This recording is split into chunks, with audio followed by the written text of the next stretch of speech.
We've won 12 premierships, 5 Brownlow medals, and we've had more than our share of champion teams and champion players. There is no doubt that the Melbourne Football Club has been a dominant factor in the history of Australian rules football. Making the finals in 1987 wasn't just an exciting time for the players themselves, the Melbourne football public, but in particular the supporters of the football club. We hadn't experienced success at all since 1964, and the supporters really stuck by us and come out of the woodwork. We had people at training that probably hadn't been there for years, but we had crowds of up to 5,000 people just watching us train. And sometimes in our games in the mid-70s, we may not have received that many at a particular game. And of course, 1987 was an absolutely great last couple of months for Melbourne.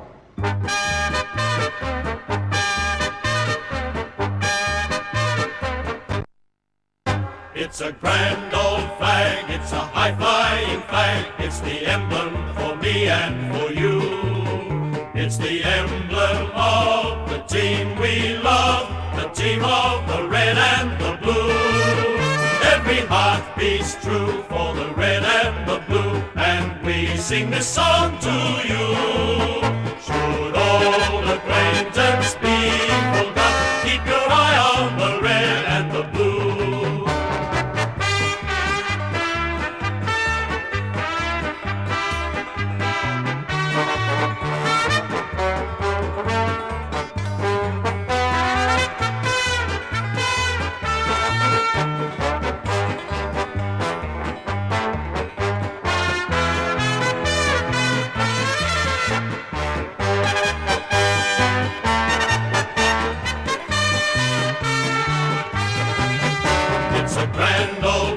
It's a high-flying flag, it's the emblem for me and for you. It's the emblem of the team we love, the team of the red and the blue. Every heart beats true for the red and the blue, and we sing this song to you. Should old acquaintance be forgot, keep your eye on the red and the blue. Melbourne have won a difficult task at the Western Oval. The margin 15 points, and the team which won the night flag could be in the finals, and Robbie Flower might get his last chance. He's announced it's his last season of football. When we ran around past the members' stand in the opening minutes of getting onto the ground, the ovation we received as players was deafening and also tingling. The spine was just, it was spine tingling, and we were nervous wrecks by the time we got to the other end of the ground. Yeah, there's no doubt about it, that combination of Smith and Cardwell and the presidency of Bert Chadwick was an absolutely enormously successful combination. It was a terrific time to be here, and that's why, another reason why I really reiterate my claim that I've been a very lucky person. Norm Smith outshone any other Melbourne full forward that we've had here in the last 30 years. His creation of opportunities for others, his blocking, damaging ball, brought him rich results. Well, I think history has shown how good they were and how well the basis of putting the club on that enormous run of, I think it was 11 successive years where they're never out of the finals. They won 6 flags, runner-up twice, I think twice third and once fourth over an 11-year period, which is something quite remarkable. The place was chock-a-block with personalities and legends in their own time, and they were great people to be with. And of course they helped form a very strong group around Norm Smith and Jim Cardwell.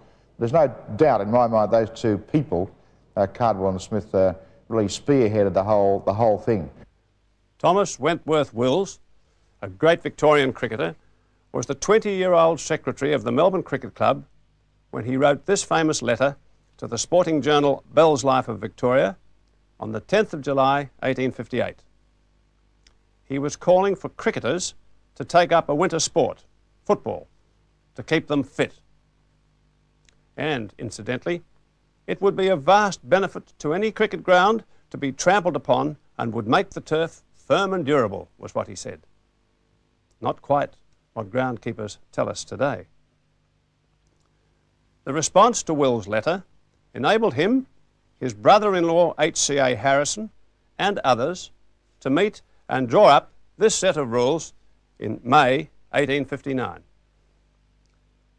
Because Wills had been a fine rugby player in England, our game was based on rugby, but amended to suit the harder and larger Australian grounds. Both Wills and Harrison played for Melbourne, and Geelong as well. Melbourne was really the heavyweight of the newly formed football clubs. They included Geelong, South Yarra, Richmond, Albert Park, later South Melbourne, Carlton, and Royal Park. We were then known as the Invincible Whites because we wore long white trousers and shirts. Officially, we were the Melbourne football team. But when the team started to decline in power in the late 1880s, an approach was made to the Melbourne Cricket Club with the suggestion that it be merged into the cricket club.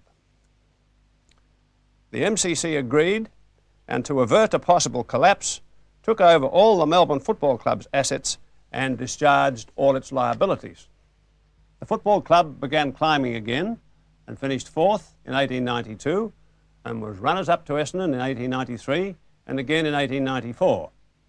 But in point of fact, we never won a premiership under the VFA. And, hoping for a change of fortune, signed on with the VFL in 1896, along with 8 other teams: Carlton, Collingwood, Essendon, Fitzroy, South Melbourne, St Kilda and Geelong. Harrison was then Melbourne Football Club's chairman. We then played our first VFL games in 1897.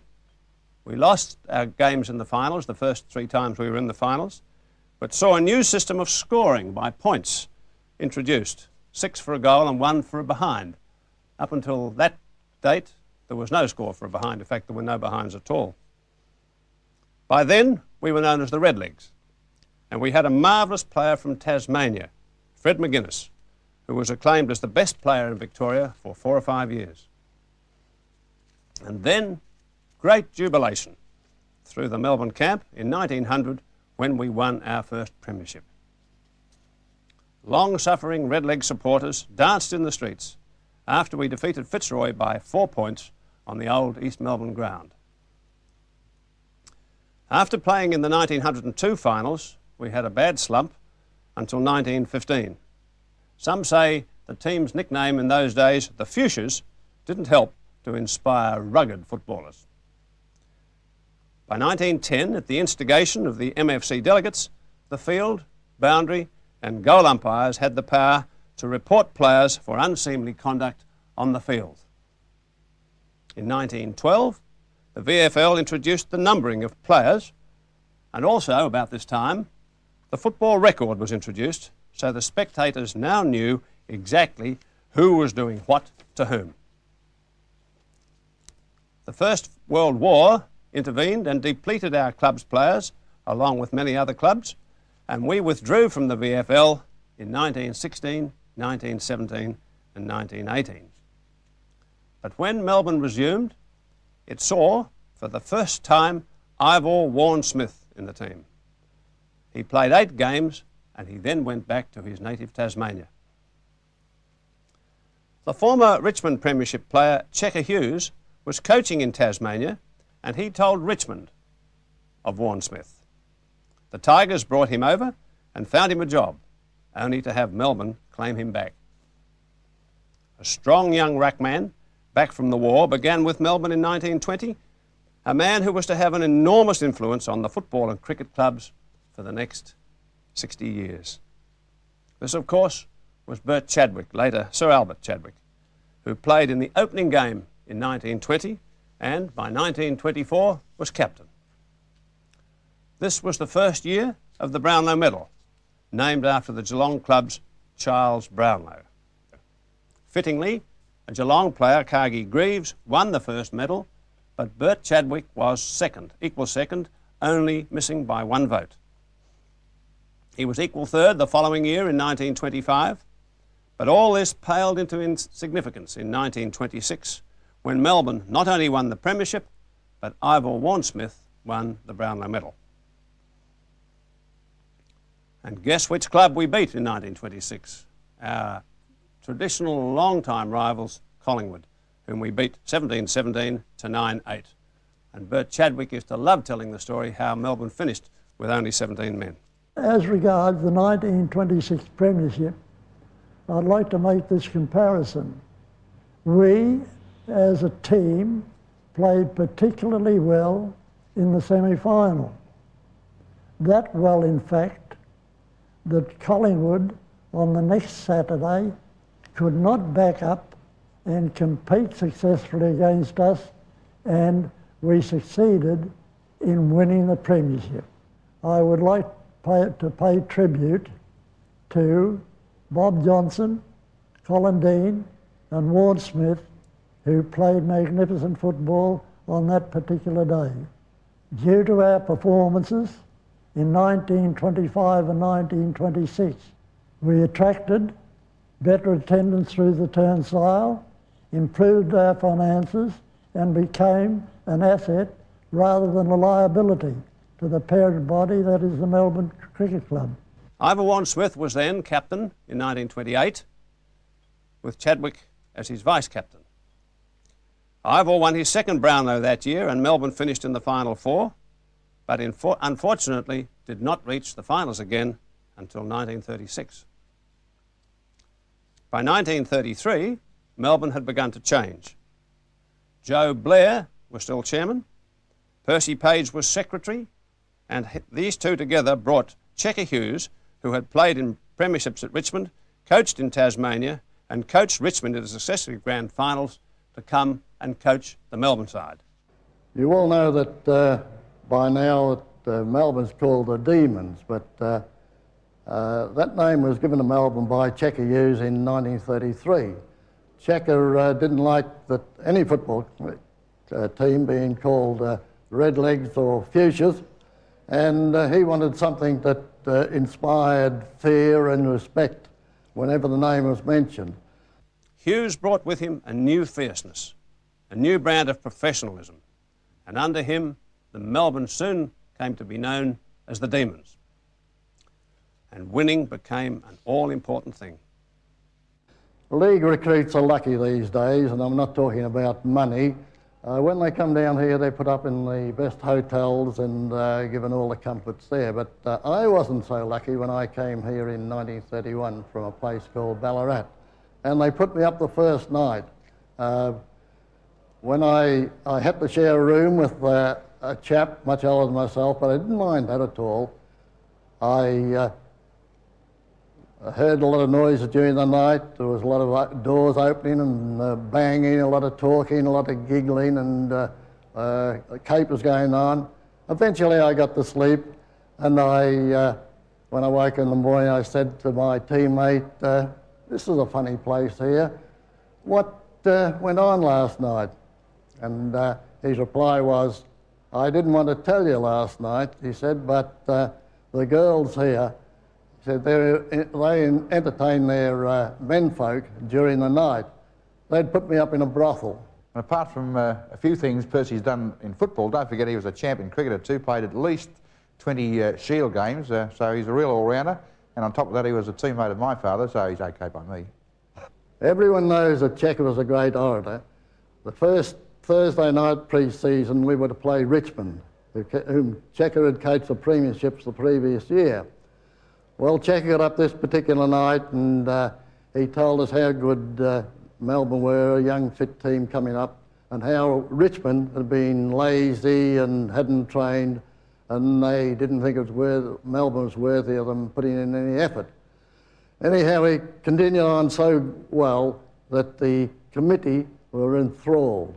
And on the Friday before the opening day of the season, they rushed out to back Melbourne, who was going to make the kill of the season.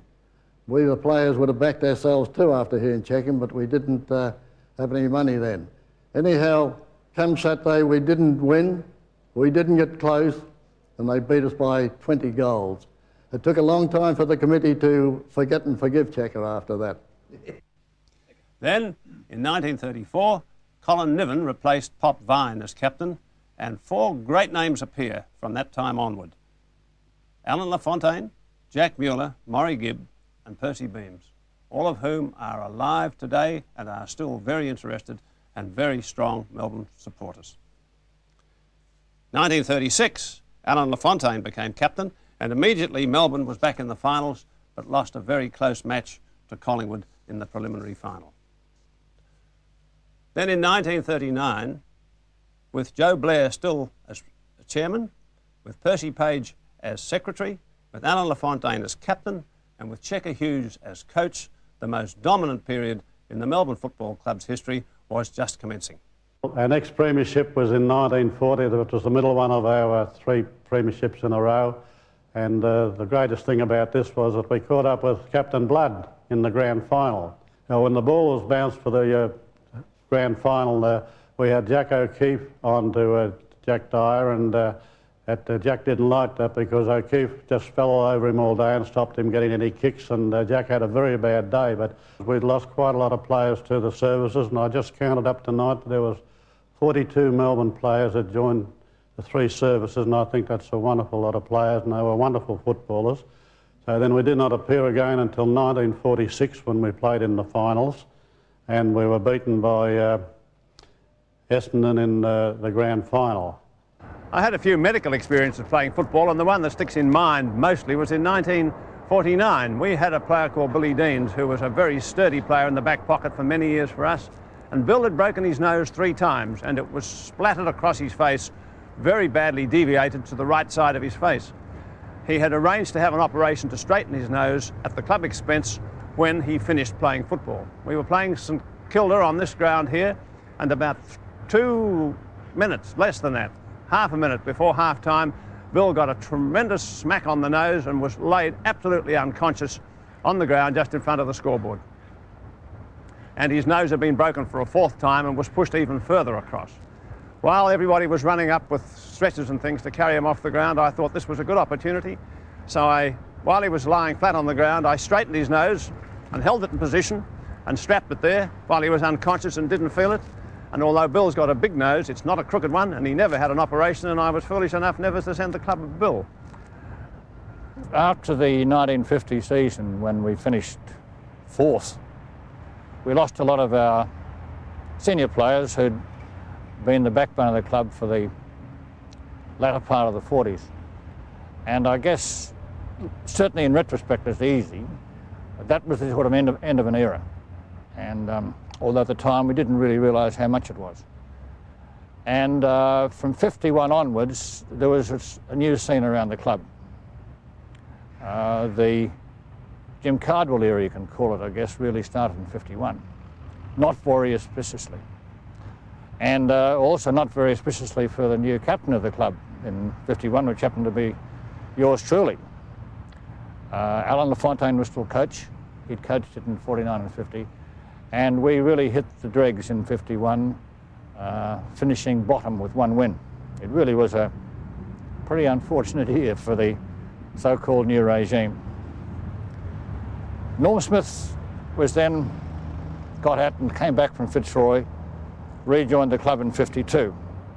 And then I guess you can say the real triumvirate started, which was the, I think, the basis upon which the club was built back to this successful mid-50 period, and that was the Cardwell, Smith, Chadwick era. Bert Chadwick was the president of the club. He was a committee member of the Melbourne Cricket Club, but he's president of the football club. Norm Smith is the coach and Jim Cardwell is the secretary. We used to call him the Prince of Secretaries. We began to lose just a bit of punch at the top, I think. Fat caddish, if you know what I mean. That mightn't go down too well with people, but it's very hard to stay at the top and not become a little bit complacent, not quite work as hard and as desperately as you did when you were scratching and clawing your way at the top. I think it's human nature. And I think Melbourne did an extraordinary thing to last so long at the top. It was a long, long period. There's no doubt the success of the 50s era was due to good coaching top recruiting and good administration. And in that field, Melbourne had the three. Norm Smith was a great coach. Jimmy Cardwell as the part-time secretary and later full-time secretary in 1957 was the top recruiter of VFL football, and Bert Chadwick as chairman of the club. And Bert Chadwick, who was a tremendous administrator, a man of very fixed and firm ideas, and if you got away after 10 minutes with Bert Chadwick without getting into a hell of an argument, you were very lucky. And he was a good magsman, Jimmy, a good organiser. He was really an absolute superb administrator. He and Gordon Carline of Collingwood vied with each other to be called the Prince of Secretaries, but naturally I would favour Jimmy Cardwell. I know of his work more intimately, I guess. I recruited Norm, persuaded him to come to Melbourne, but it was some 6 months later, when we were travelling on a trip to recruit a few players, that he inquired of me as to what he would be paid by the Melbourne Football Club. The question of payment hadn't been discussed with us until that stage, and I'm quite certain that if I'd have told Smith that it was an honorary position, he would have to do it purely for the love of the Melbourne Football Club, he would readily have agreed. He was a big man, red hair, nostrils flaring, very dynamic, and one sort of got the impression that the man had immense power, and certainly he had enormous knowledge about football, and that proved to be the case throughout the whole of my career. I played 14 years under Norman. As a tactician, he was supreme. He'd learned from a good master in Checker Hughes and in Ivor Warren Smith. And the success that he enjoyed was a reflection of the ability that he possessed. Our training program were far less rigid than they are today. Of a Sunday we would work at different people's homes. We poured the foundations for Barassi's home at Heathmont. We did the front lawn for Ian Ridley. The Demons were the power, whilst Collingwood was still very, very strong and featured in many, many grand finals. It was Melbourne showing away with their premiership wins.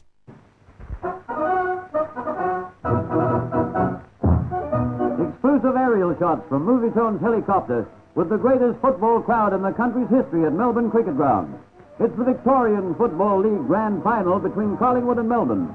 Today, traffic and crowd handling are being used as a rehearsal for the Olympics, and the 116,000 people who packed the ground are an ideal test. Our cameras show the favourites, Melbourne, skippered by Noel McMahon, followed by Collingwood, captained by Neil Mann, playing his last big game. On the bounce, Cordner hits out well for the Demons, who, true to name, storm forward. A good mark by Webb, followed by a goal, keeps Melbourne within striking distance.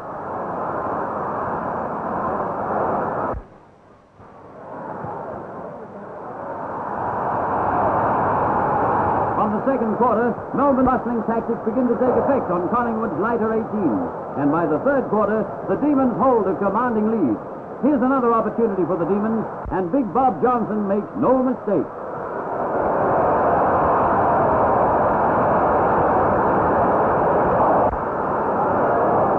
Settling down, the Demons' fitness and ruggedness overcome the early blistering pace of the Magpies, and the game becomes one-sided, with Collingwood offering only token defence. Adams marks well, keeping possession for Melbourne. His kick downfield is good, and Barassi takes the mark.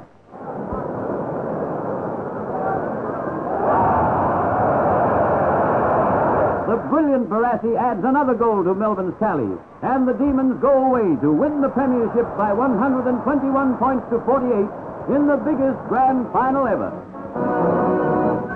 When I first came to the club, Jim Cardwell was the then secretary, and he was known as the Prince of Secretaries within the VFL ranks. And I used to love coming to football training because I used to be the first one down here, and I'd arrive about an hour before anyone else, and I'd always venture up to Jim Cardwell's office, and I'd sit on the opposite side to the desk to Jim, and Jim would relay these stories to me one after the other. Jim has a great memory for stories, and he's able to tell many stories. He's always said, you know, never ruin a good story by telling the truth.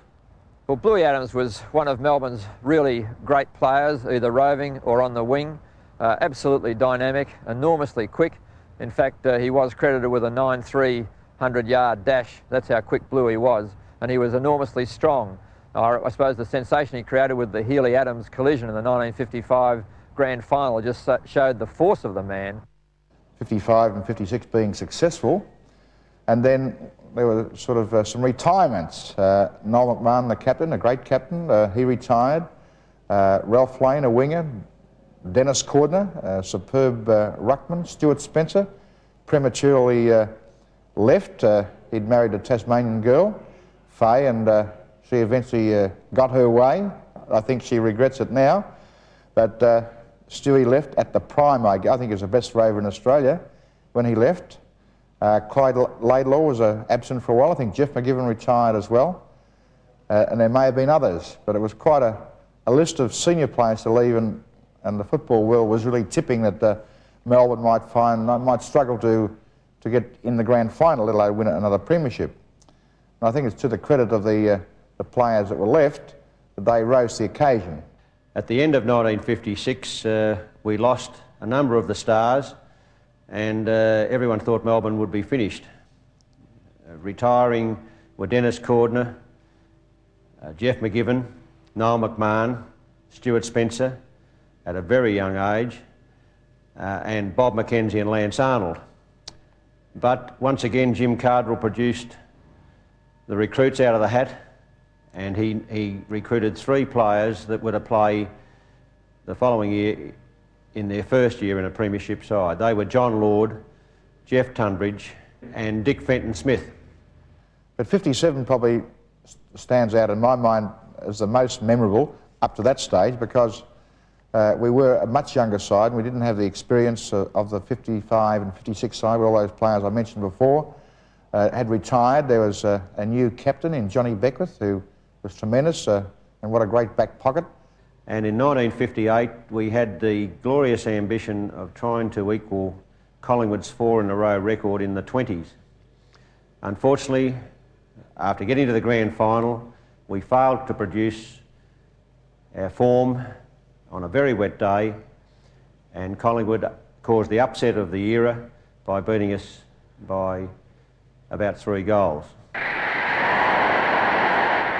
Melbourne, the Demons, the first half, led by John Beckwith and Ron Barassi.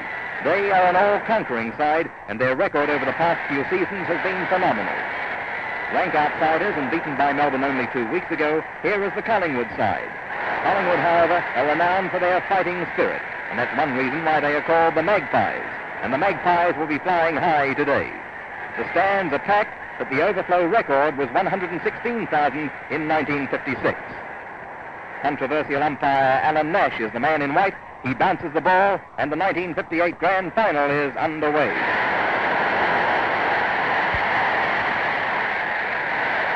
It was very, very wet, and the ground was very, very treacherous. These factors, plus grand final nerves, caused players to fumble. And now you can watch closely as Melbourne's diminutive rover Ian Ridley is floored by Collingwood's Bill Sarong.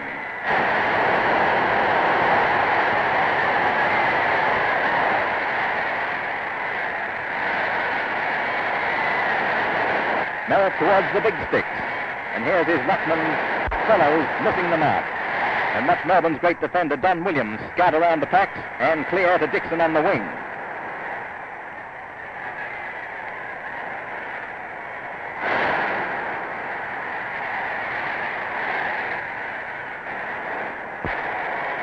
Melbourne's dynamo Ron Barassi, in the thick of all the heavy going, is freed by Graham Fellows.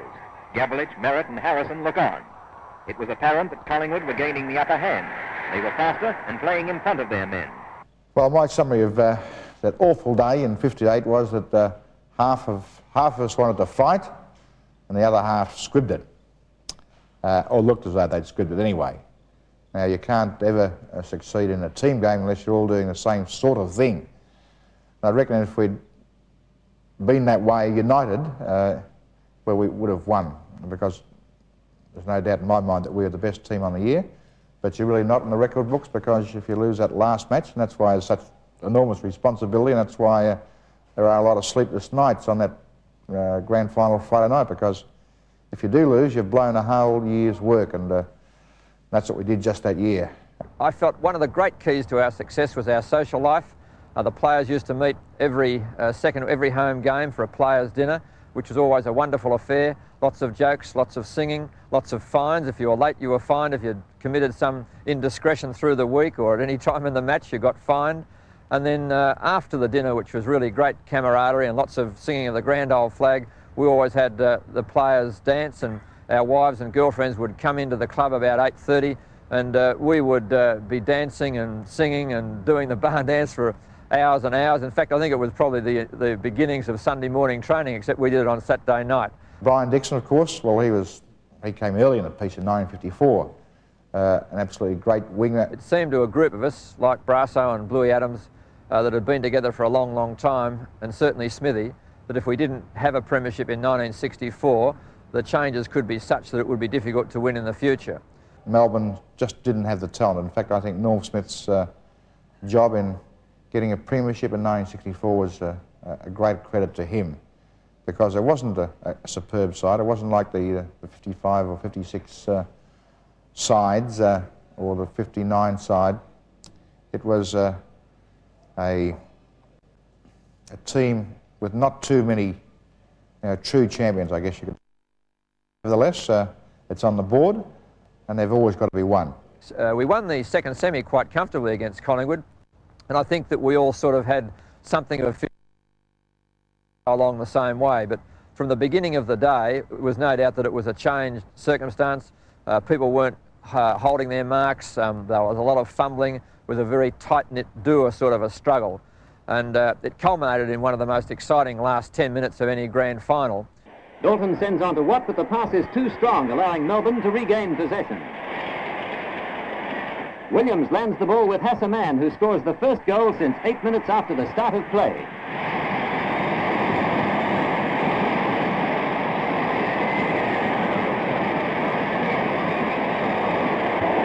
From the bounce, Collingwood again wins the ruck, but poor direction robs them of the advantage, and Dixon sends the Demons away again.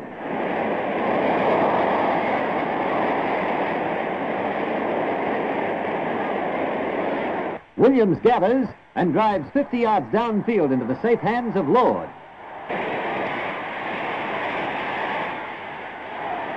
Lord's kick is never in doubt.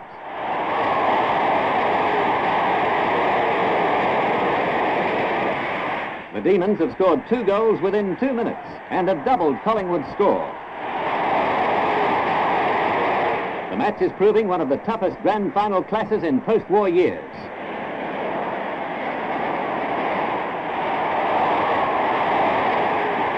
Waters gets the Magpies going again.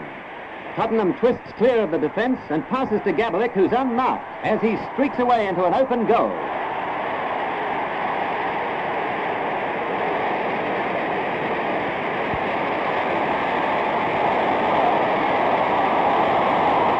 Gabbo's goal takes the Magpies to a 2-point lead.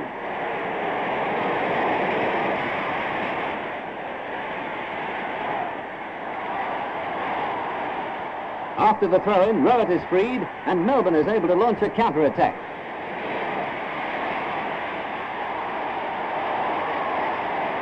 The teamwork is perfect as Rhett's kick finds Barassi, who passes to Adams. He sends to Townsend, who punches to Burke. Collingwood's defence is split wide open as Burke's long kick is marked by Mann in front.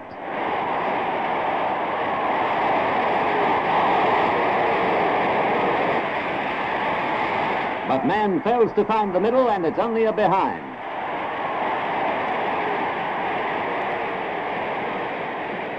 It's desperate football as Dixon marks. His kick comes off the pack to Crompton right up from the back pocket.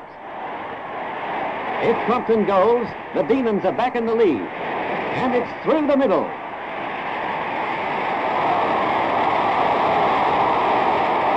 Collingwood calls on its never-give-in spirit, but the Demons are equal to their challenge. 4 points behind, Collingwood throws everything into the final minutes. Trying for a break on the wings, the Magpies are almost through, but Melbourne's strong and speedy defence holds firm, although stretched to the limit.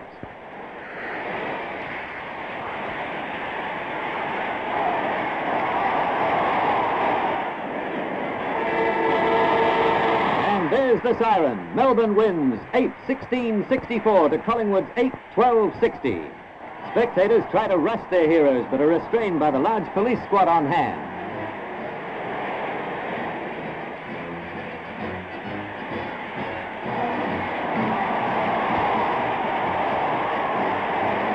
It's the 12th league flag for Melbourne, the last two of those wins being under the leadership of Ron Barassi.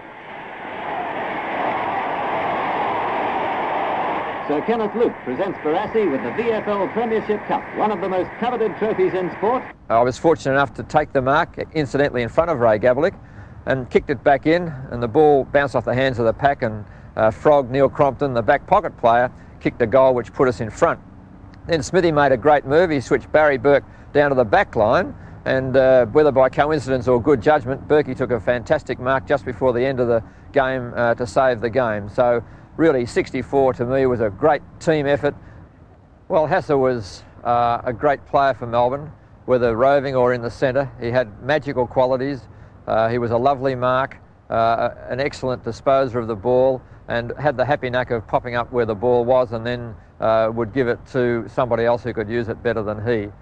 Brian came from Melbourne High and undoubtedly was one of the greatest players ever to play for Melbourne. Melbourne always had a fantastic half-back line, which was the springboard for lots of our attacks. I can remember Jeff Collins, Noel McMahon, Donnie Williams, Ian Thorogood, Jeff Case, Recollet, and it was great for me as a wingman, not always that tough either, to have one of these big, strong half-backs sort of bearing down on my opponent wingman, and with the likes of them flattening them out. So it made my job considerably easier. I'd come to the club after the club had just been through one of its most successful eras in the history of football, and also fortunate in the fact that I was able to play with players like Tassie Johnson and Barry Burke, Frank Davis, Brian Keneally, Donnie Williams, and Kenny Emsel and Johnny Townsend. And I always talk about a fellow called Stan Elves, who came just after I left Melbourne and played the same number of years as me. I think it was about 12. Well, no, mine was 12. I think Stan's was 12. And he didn't play in a final, yet I was able to play in, I think, 10 successive final series or whatever it was. All because I was born in 1936 and Stan was born, I think, in 1948. And if it had been reversed, I would have been in without a final. And he would have had all the lucky experiences that I did. I myself was very happy to just get a game of VFL football, and particularly with the Melbourne Football Club, as I'd followed them since I was a youngster. The fact that I wasn't getting paid big money just didn't perturb me at all. I was just rapt to be out in the MCG playing football for the Melbourne Football Club. 1987 was a very successful year for our club, but it was no flash in the pan. I think you can attribute a lot of our success this year back to 5 years ago. When Ron Barassi and Ray Jordan came to our club, they came to introduce a youth project to develop the youngsters in the club, and that's who they recruited. Really, the players that played under Barassi at the Melbourne Football Club can be thankful that they had that opportunity. What he did do for us was to teach us about the game of football and really put us into a professional era to put it onto the football field in years to come. What he didn't teach us about football wasn't worth knowing, and I can only say that I'm proud to have played under Ron Barassi and the teachings that he offered me and taught me throughout my time with him. It was certainly good to see John Northey and the players finish 1987 in such a blaze of glory. In fact, it was absolutely sensational what Melbourne did, and I was so pleased to see Melbourne supporters, particularly the younger ones who'd never seen anything of their colours in a senior grand final, finally have the thrill of watching a team on the MCG in the finals in September. John Northey has really developed a never say die attitude with the Melbourne players this year. Every time we run out in the ground, you know that your teammate's going to give it 100% all day. And it's that confidence within the team that really spurred us on throughout the year and throughout the finals. I think his major assets is that he's a player's man and he looks after the players on and off the football field and gives them every opportunity to perform. His training schedules and drills are exceptional in that he has so much variety that players can come down to training on a particular night and just be fascinated by the different types of drills that they're going to be using. Halfway through the year with 6 games to go, I think the players realised themselves that this was a golden opportunity to make the finals, and I sat down with the players being captain and said that if we're going to make the finals, we're going to have to work a lot harder on the training track and put a lot more effort into it. As it panned out, the final 6 games of the season were a fantastic thrill in that we won each and every one of them. Kennedy, a stray handball, Lyon, left foot shot for goal, is the first score of the match, and it's a big goal for the Demons. A kid against a veteran. Well played by Bailey. Hooking, oh, what a mark! A one-armer. In this quarter, Footscray 1 goal 1 to Melbourne 1 straight goal. Yates, what a mark. Big mark by Yates. Out to the wing, it's all Melbourne. Stretch, who can run like a gazelle and deliver the ball beautifully. Goes long, not without a chance of scoring. Flower! What a champion. Melbourne doing well. Beautiful kick by Newport to full forward. Chance for Jackson. Snapshot for goal is good. Online, Melbourne in front. Chance now for Lovett, who's done a tremendous job for Melbourne at half-back. Up towards half-forward. Chance for Dean. Gets the handball wide. Wilson, cover yourself in glory. He goes for goal and puts it through. The Demons by 11 points. Whilst the Eagles in Melbourne, well, not a great side, they can play footy, but the way Melbourne demolished them that night, I thought, by God, that's really top stuff. They were playing aggressively, speedily, efficiently, with tons of vigour, and their tackling was great. And they seemed to have a lot of balance, and they lifted their speed with the inclusion of players like Sean White, who's very, very quick, young Jackson, another excellently quick player. So it was sort of opened my eyes a bit, and I sort of started tipping them from there on in. And unfortunately for my tipping and the Demon supporters, it all came to grief, of course, in that last horrible little kick, little mongrel kick of the Western Australians. If he kicks this goal, Hawthorn are in the grand final. The umpires haven't heard it yet, I don't think. If he kicks this goal, Hawthorn are in the 1987 grand final. If he misses, Melbourne are in. There's the kick. It's a goal. It's a goal. Hawthorn have won with a kick after the siren. What a performance. I mean, he's a very, very good kick, that guy. So perhaps even if the 15-metre penalty hadn't have been given, he may still have got it. His Buccanara is a very, very good kick. But what was also pleasing with the 87 season just finished was that they went on with the job overseas. 1987 was a very exciting year for Melbourne, and it was a great thrill to see them get so close. I suppose other seasons parallel it, but my own experience, 1946 was very similar. After about 7 games in 1946, we were second last, and we only kicked 3 goals 9 in the match at North Melbourne, and we were really at the bottom of the barrel. I remember Norman Smith, who was the captain that year, was interviewed after the match, and we were close by, and one of the reporters said, "Oh, can you win every match from here and get into the 4?" And Norm Smith, of course, as everybody says, said, "Yes, we can do that." And none of us believed him. In point of fact, we did do that, and we did get into the 4, and we had a most exciting season. I think we won 12 matches in a row up to the grand final. And we went into the grand final against Essendon, and at half-time we were leading 10 goals 2 to 9 goals 5, and we thought we had a chance again. But the wheels fell off, and Essendon kicked, I think, 9 goals in the third quarter, and we were soundly beaten that match. Well, I suppose 1948 was the most exciting memory that I have. With 1 match to go in the home and home matches, we played Collingwood in the last home and home match, and we had to beat them by 10 points to get second place. In point of fact, we beat them by 30, and we fronted up to play Essendon in the grand final. I remember when I tossed with Dick Reynolds, I said, "This is our last match this year, Dick," and he specifically said, "Unless it's a draw," and he said that before the game. It was an extraordinary match. With time on to play, the score was 7-27 to 8-9, and we were 12 points behind. Norman Smith got a mark on the half-forward flank, on the left half-forward flank, and kicked a very deliberate, would you believe it, drop-kick goal, and that put us 6 points behind. Back to the centre of the ground, Spud Dullard got a mark at half-forward centre and put a torpedo punt straight through the ground, and I still doubt to this day whether he realises the significance of that kick. The ball then went out of bounds about 10 yards from our right behind post. And the play was a long way away from it. I saw the boundary umpire was a long way away, and I thought, I can get there if he can get there, and all I want to do is to punch it through for a behind. The crowd was screaming.